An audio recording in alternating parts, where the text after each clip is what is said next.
Hello everyone, Jolene here from Bookworm Adventure Girl. Welcome to another episode of Mondays with Margaret. We are working our way towards the finish line of this series. We should be done in the next couple of weeks. And today I am talking about Stone Mattress, 9 Wicked Tales.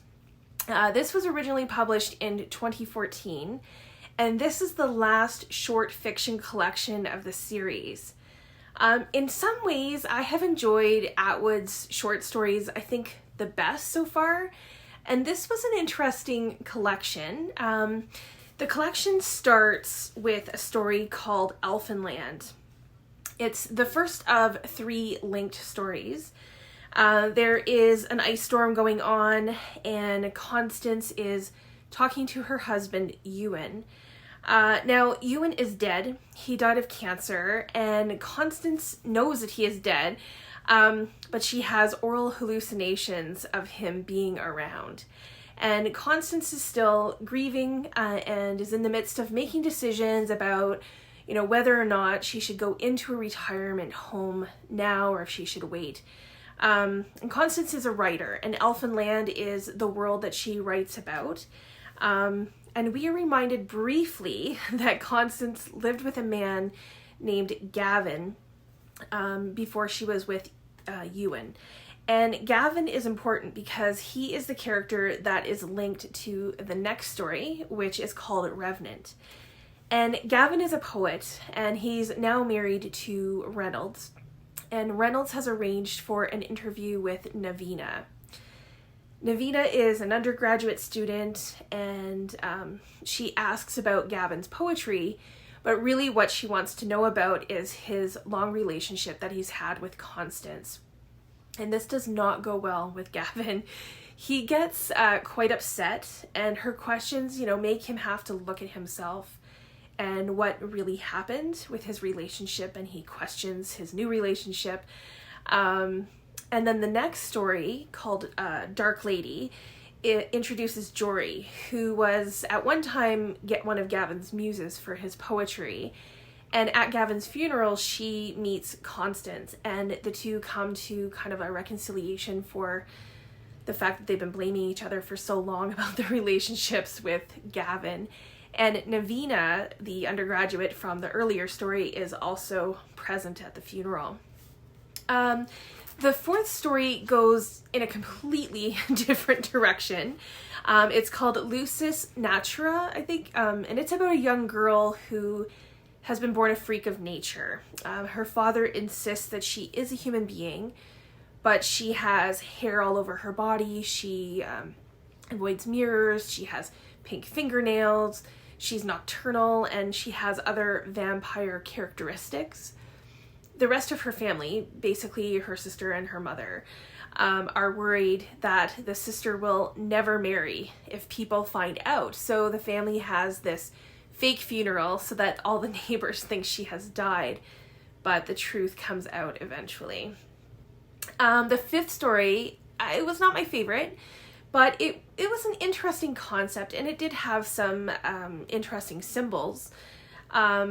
It's called In the FreezeDried Groom, and Sam is the main character. Sam's wife, Gwyneth, says that their marriage is over, and Sam bids on a storage unit.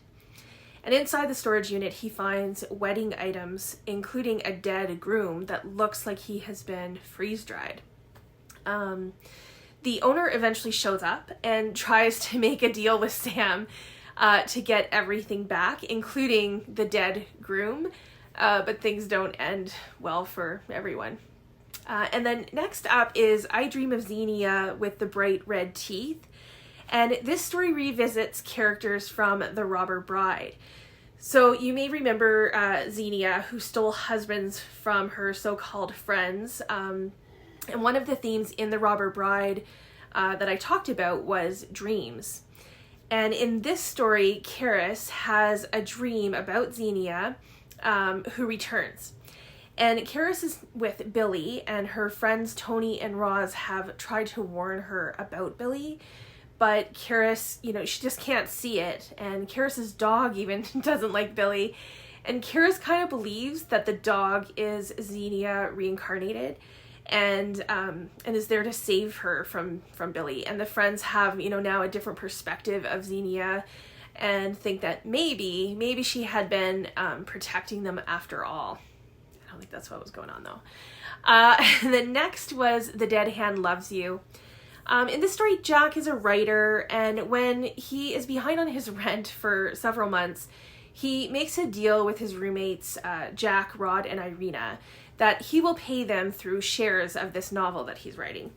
And when he becomes famous, when the novel is published, the roommates go after him for their money. And at first, Jack is angry and feels that they never really supported him, you know, in the first place. And Jack, it turns out, is quite violent. He makes plans to murder each one of them, much like the plot in his novel.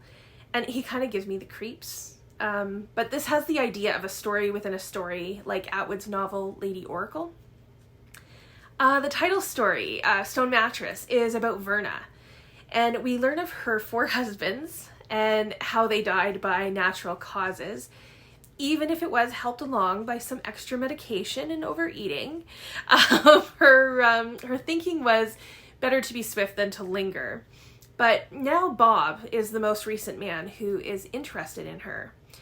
And Bob tells Verna all about his high school sweetheart and how his, you know, life was so great. And Bob and Verna have a past, but Bob doesn't remember who Verna is. And Verna cannot forget who Bob is. And while they are on a cruise, Verna seeks revenge on Bob. And then the final story was, for me, I think, the most powerful story. It's called Torching the Dusties, and it's about Wilma and Tobias, who are living in a retirement or nursing home.